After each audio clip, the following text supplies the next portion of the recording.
रात के करीब 12 बज रहे थे। चंद्रयान 3 के इंजन चालू करते ही रात में करीब 30 मिनट तक इंजन को चालू रखा गया और फिर चंद्रयान 3 ने वो कर दिखाया जिसको देखकर दुनिया भर के स्पेस एजेंसी भी हैरान रह गई। इस काम को अंजाम इसरो के बेंगलुरु हेडक्वार्टर में बैठे वैज्ञानिक दे रहे थे। लेकिन अब आपके दिमाग में यह सवाल आ रहा होगा कि आखिर इसरो को रात में ही चंद्रयान 3 के इंजन को चालू क्यों करना पड़ा, और इसके बारे में इसरो ने रात में ही ट्वीट करके जानकारी भेज दी। अभी चंद्रयान 3 बहुत तेज रफ्तार से पृथ्वी से चंद्रमा की ओर बढ़ रहा है। दोस्तों, जब से चंद्रयान 3 पृथ्वी से अपनी मंजिल को निकला है, तब से लोगों के मन में सवाल आ रहा है, आखिर कब चांद पर जाकर चंद्रयान मुसाफिर जानकारी और तस्वीरें भेजने वाला है। हम बताने जा रहे हैं कि अभी इसने क्या खुशखबरी दी है, और साथ ही आपको यह भी बताएंगे कि अभी पृथ्वी से कितने किलोमीटर दूर चला गया है और चांद की कक्षा में है, कब तक पहुंचेगा।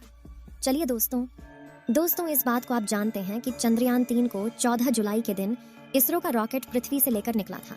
इस रॉकेट का काम इसे केवल पृथ्वी की कक्षा में पहुंचाना था। उसके बाद इस रॉकेट का मलबा नीचे गिर गया, जो तभी से लेकर अब तक पृथ्वी की कक्षा में ही राउंड चक्कर लगा रहा है। 15 जुलाई के दिन ही इसने पृथ्वी के चारों ओर पहला राउंड पूरा किया था, क्योंकि जैसा कि मैंने पहले आपको बताया कि कोई भी अंतरिक्ष यान किसी अन्य ग्रह पर या फिर उपग्रह पर डायरेक्ट नहीं भेजा जाता है, बल्कि इसे पहले पृथ्वी के चारों ओर राउंड घुमाया जाता है और फिर धीरे धीरे अंडाकार राउंड में पृथ्वी से दूर भेजा जाता है। अगर इसे सीधा भेजा जाए तो पृथ्वी की भारी भरकम ग्रेविटी उस अंतरिक्ष यान को पृथ्वी से दूर नहीं जाने देगी। 17 जुलाई को यह मुसाफिर चंद्रयान पृथ्वी का एक राउंड पूरा करने के बाद दूसरे राउंड में प्रवेश करता है।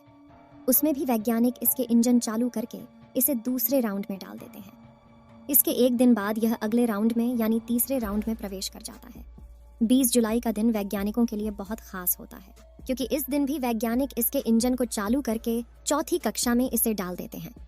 यहाँ तक यह मशीन वैज्ञानिकों के प्लान के मुताबिक बिल्कुल सही काम कर रही है। फिर 25 जुलाई के दिन यह पृथ्वी के 5वें राउंड में पहुंच जाता है। अब यह पृथ्वी का लास्ट राउंड था। 25 जुलाई के बाद वैज्ञानिकों का इंतजार था 1 अगस्त का। यह इंतजार भी खत्म हो गया। 14 तारीख से लेकर 31 जुलाई तक चंद्रयान 3 ने पृथ्वी के चारों ओर पूरे 5 राउंड कर लिए थे। अब चंद्रयान बिल्कुल सही सलामत पृथ्वी के 5 राउंड पूरा करके तैयार हो गया था। किसी भी अंतरिक्ष यान को पृथ्वी की भारी ग्रेविटी से निकलने के लिए इसके इंजन को चालू करना पड़ता है। फिर वैज्ञानिकों का इंतजार था 31 जुलाई और 1 अगस्त की मध्य रात्रि का। रात में करीब 12 बजे वैज्ञानिक इसके इंजन को चालू कर देते हैं। जैसे ही चंद्रयान पृथ्वी से 236 किलोमीटर की दूरी पर पहुंचता है, तो वैज्ञानिकों ने स्पेसक्राफ्ट में लगे थ्रस्टर्स में फायरिंग की। इस पूरी प्रक्रिया को विज्ञान की भाषा में ट्रांसलूनर इंजेक्शन कहा जाता है। इस पूरे प्रोसेस में करीब आधे घंटे का समय लगा था। वैज्ञानिकों की टीम पूरी तरह से चौकस थी और आधे घंटे बाद ही चंद्रयान 3 ने इतिहास रच दिया। चंद्रयान 3 ने वो कर दिखाया जिसके बारे में इसरो को पूरी उम्मीद थी। यह भी एक प्रकार से चंद्रयान 3 के लिए किसी अग्नि परीक्षा से कम नहीं थी।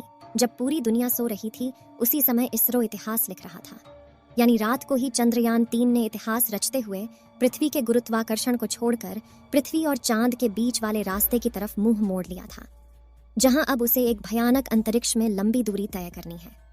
चांद तक पहुंचने के लिए अब चंद्रयान पृथ्वी और चंद्रमा के बीच के हाईवे के ऊपर चल रहा है। लेकिन दोस्तों, जब यह पृथ्वी का गुरुत्वाकर्षण छोड़ता है, तो उसमें इसकी स्पीड बहुत ज्यादा तेज रखनी पड़ती है। जब हमारी पृथ्वी के वातावरण से बाहर निकला था, उस समय इसे 1 सेकंड के अंदर 11 किलोमीटर की स्पीड हासिल करनी पड़ती है। इतनी स्पीड हासिल करने के लिए इसरो के वैज्ञानिकों ने बाहुबली रॉकेट का प्रयोग किया था। भारी भरकम रॉकेट बादलों को चीरता हुआ चंद्रयान 3 को पृथ्वी के ऑर्बिट में लेकर गया था। अभी हाल फिलहाल इसकी स्पीड की बात की जाए तो करीब 40,000 किलोमीटर प्रति घंटा है। अभी 5 से 6 दिन इसे सीधे हाईवे की तरह सफर करना है। 6 दिन बाद फिर से वैज्ञानिक चंद्रयान 3 के इंजन को चालू करेंगे, क्योंकि इस बार चांद की कक्षा में प्रवेश करेगा। जहां पर वैज्ञानिक इसके इंजन को ऑन करके इसे चंद्रमा की कक्षा में धकेल देंगे। फिर जब चांद का गुरुत्वाकर्षण इसे पकड़ लेगा, तो वही प्रोसेस अपनाएगा जैसे पृथ्वी के चारों ओर अपना रहा था। चांद के चारों ओर अंडाकार राउंड काटते हुए धीरे धीरे चांद की धरती के नजदीक जाएगा। लेकिन ये काम आपको जितना आसान लग रहा है, उतना है नहीं। यहाँ पर अगर वैज्ञानिकों से अगर थोड़ी सी भी चूक हो जाती है, तो आपको पता है कि यह मुसाफिर 40,000 किलोमीटर प्रति घंटा की रफ्तार से बढ़ रहा है। इतनी रफ्तार से चूकने पर चांद से आगे निकल सकता है। वैज्ञानिक इसे चांद की कक्षा में डालने के लिए मॉड्यूल सिस्टम को ऑन करके क्लस्टर्स के माध्यम से इसे कंट्रोल करते हैं।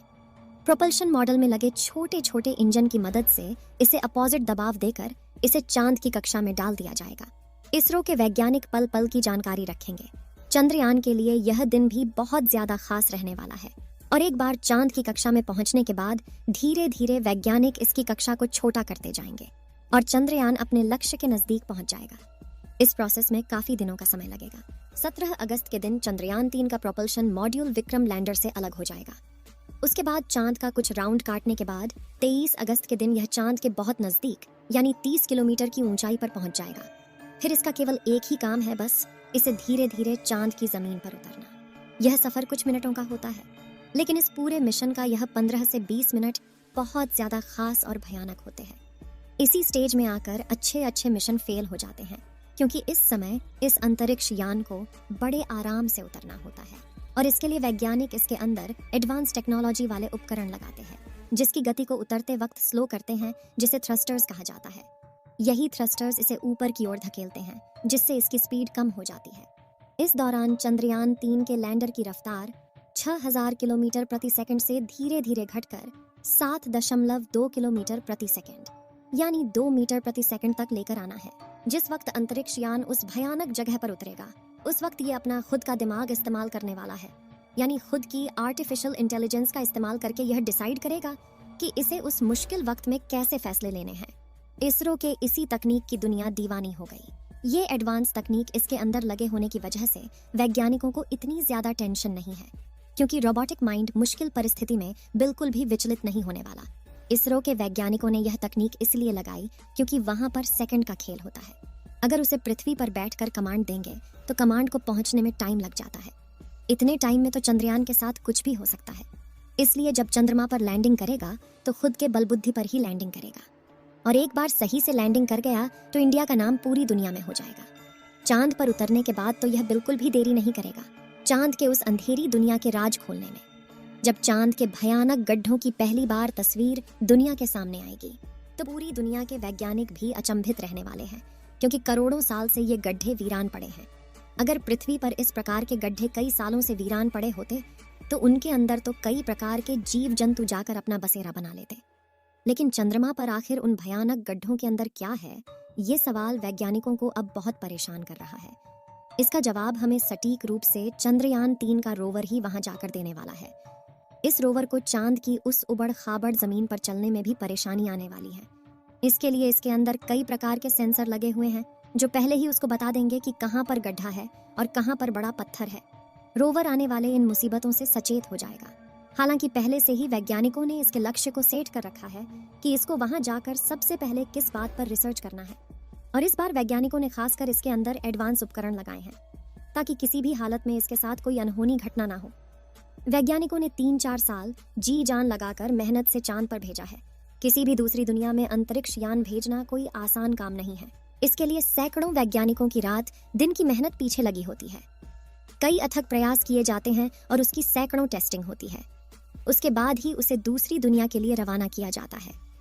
दोस्तों, आशा करते हैं कि चंद्रयान 3 चांद की धरती पर सफलतापूर्वक उतर जाएगा और दूसरी दुनिया की रहस्यमयी जानकारियां पृथ्वी तक भेजेगा। इस वीडियो को एक लाइक जरूर करें और अपने मित्रों तक इस वीडियो को शेयर करें ताकि उन्हें भी जानकारी मिल सके, और अपने भरोसेमंद चैनल को सब्सक्राइब जरूर करें।